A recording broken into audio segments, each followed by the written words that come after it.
Bapak, selamat pagi. Dengan Bapak siapa? Oke, baik Bapak. Usia Bapak berapa? 55 tahun ya. Bapak bekerja sebagai apa, Pak? Oke, supir travel. Oke, tinggal dari mana? Dari pasar ya, Pak.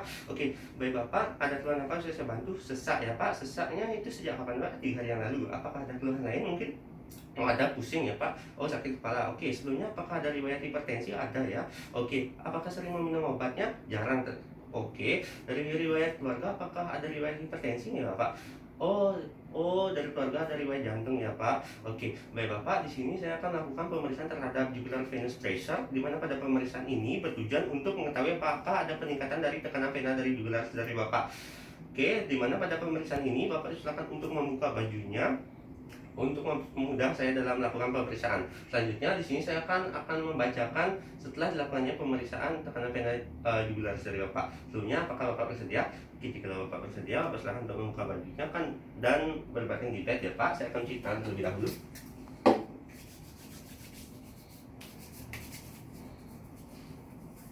Oke. Oke, baik Bapak, di sini saya akan melakukan pemeriksaan terhadap tekanan vena jugular dari Bapak. Oke, terlebih dahulu Bapak dipersilakan untuk tidak menggunakan bantal. Oke, tidak terlihat titik kolaps. Lalu saya akan menggunakan bantal. Lalu di mana tingginya itu akan saya tingkatkan 30 derajat. Oke, di sini saya akan melakukan pemeriksaan tekanan vena jugular dari Bapak ya, Pak. Oke, silakan untuk diluruskan lalu bergeser ke arah kiri. Akhirnya ya, baik. Selanjutnya saya akan menekan di titik angulus mandibularis. Oke, untuk menentukan titik kolaps. Lalu saya akan membuat suatu undulasi dengan mengurut ke bawah, membuat suatu bendungan, lalu menuju ke arah atas. Oke, dimana untuk terdapat adanya titik undulasi ya. Di sini saya akan mentitikkannya. Lalu saya akan mencari angulus sternalis. Dimana angulus sternalis ini berada di pertengahan antara bagian dada, tepatnya di interkostal bagian 2. Oke, terdapat. Oke, selanjutnya saya akan memproyeksikan titik tertingginya. Oke, lalu saya akan proyeksikan. Oke, di mana titik tertingginya yaitu 4 cm. Lalu saya akan tambahkan 5 cm yang merupakan asumsi jarak menuju ke bagian jantung. Nah, jadi tekanan vena jugular dari Bapak itu yaitu 9 cm Hg. Oke, baik Bapak, pemeriksaan terhadap tekanan. Silakan untuk kepalanya kembalikan kembali. Oke, baik Bapak, selanjutnya Bapak silakan untuk menuju ke meja evaluasi dan menggunakan pakaiannya. Saya akan membacakan hasil dari X-ray-nya, Pak. Oke, baik Bapak. Di sini saya akan lakukan pemeriksaan terhadap pembacaan dari X-ray, di mana pada terlebih dahulu saya akan memasakkannya pada light box. Ya sudah. Selanjutnya untuk marker tidak terlihat antara marker left atau right. Lalu di sini untuk gambaran fotonya itu yaitu PA posterior anterior, dikarenakan pada vertebra ini berada di bagian lateral dan juga terdapat adanya air fluid level. Oke, selanjutnya di sini terhadap identitas dari pasien tidak terlihat dengan jelas pada bagian foto. Lalu saya akan melihat pada bagian soal. Di sini terdapat adanya usia, jenis kelamin, namun tidak terlihat adanya nama dan juga tanggal pembuatan foto. Oke, selanjutnya saya akan menilai dari kriteria dari fototoraks ini. Di mana dari area terdapat adanya apex paru dan juga sinus costophrenicus. Oke, selanjutnya dari inspirasinya itu terlihat cukup dikarenakan terdapat adanya 9 sampai 10 dari costa posterior di atas dari diafragma kanan. Akan saya hitung 1, 2, 3, 4, 5, 6, 7, 8, 9. Terdapat adanya 9 ya. Jadi cukup. Selanjutnya di sini saya akan lakukan pemeriksaan terhadap kesimetrisan. Oke, simetris di mana adanya korpus vertebra di antara dari sendi sternoclavicularis. Oke, selanjutnya saya akan menilai apakah kondisi dari fototoraks ini, X-ray ini sudah cukup atau belum. Oke, sudah cukup dikarenakan vertebra thoracalis 3 dan 4 masih terlihat dengan jelas, namun setelah itu tidak terlihat dengan jelas antara vertebra 5 dan seterusnya.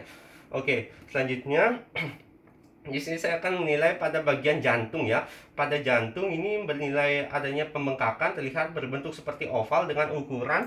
Oke, ukuran dari jantung ini saya akan melakukan pemeriksaan cardiac index. Di mana cardiac index yaitu diameter jantung dibagi diameter toraks bagian dalam.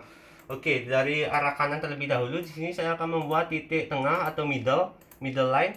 Oke, lalu ke kanan, dimana dari bagian middle ke hemitoraks bagian kanan, sisi sebelah kanan jantung, lalu ke sisi sebelah kiri jantung. Oke, dan juga pada bagian diameter transversal dari toraks. Oke, selanjutnya saya akan melakukan pengukuran.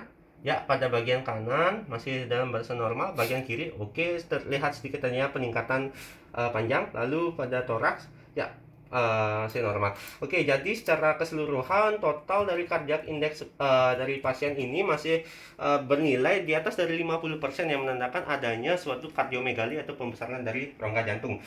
Oke, selanjutnya di sini terhadap pinggang jantung itu menonjol ya Pak, dikarenakan adanya ventricle yang meningkat atau membesar.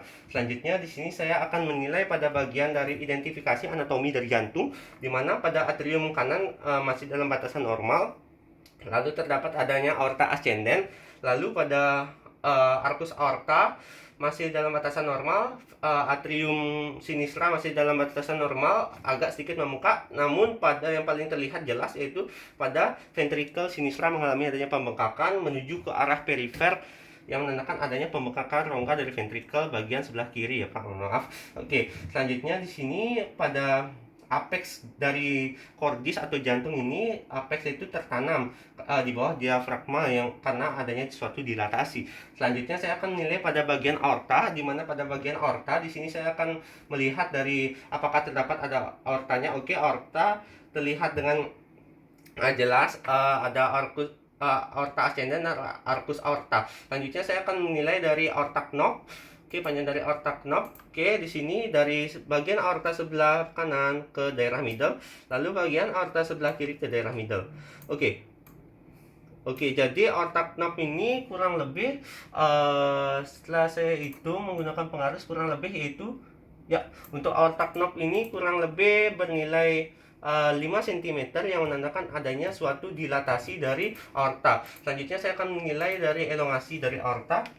Ya, elongasi dari aorta itu juga mengalami kurang dari 1 cm yang menandakan adanya elongasi dari aorta. Oke, setelah itu, setelah aorta, saya akan melihat pada sisi bagian hilus. Hilus kiri lebih tinggi daripada hilus kanan, menandakan masih normal, namun hilus kiri lebih terangkat nih. Oke Bapak.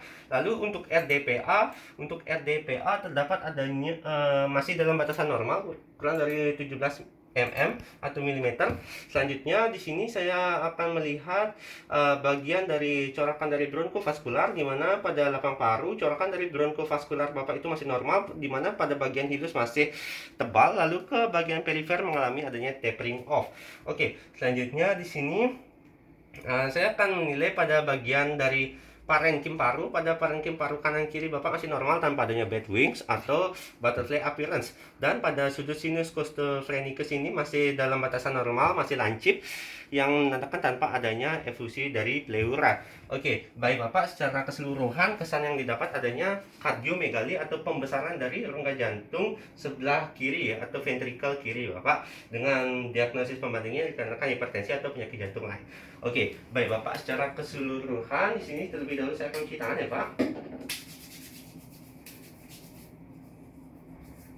Oke, baik Bapak, secara keseluruhan berdasarkan JVP tadi bernilai 9 mmHg, cm Hg, yang menandakan adanya peningkatan dari tekanan vena jugular sida Bapak. Dan berdasarkan hasil pemeriksaan toraks, Bapak mengalami adanya suatu kardiomegali atau pembesaran dari rongga jantung. Di sini saya akan memberikan Bapak untuk dilakukan pemeriksaan lebih lanjut ke dokter spesialis SPJP untuk dilakukan pemeriksaan lebih lanjut. Apakah ada yang ditanyakan? Tidak ya? Baik Bapak, sekian, terima kasih.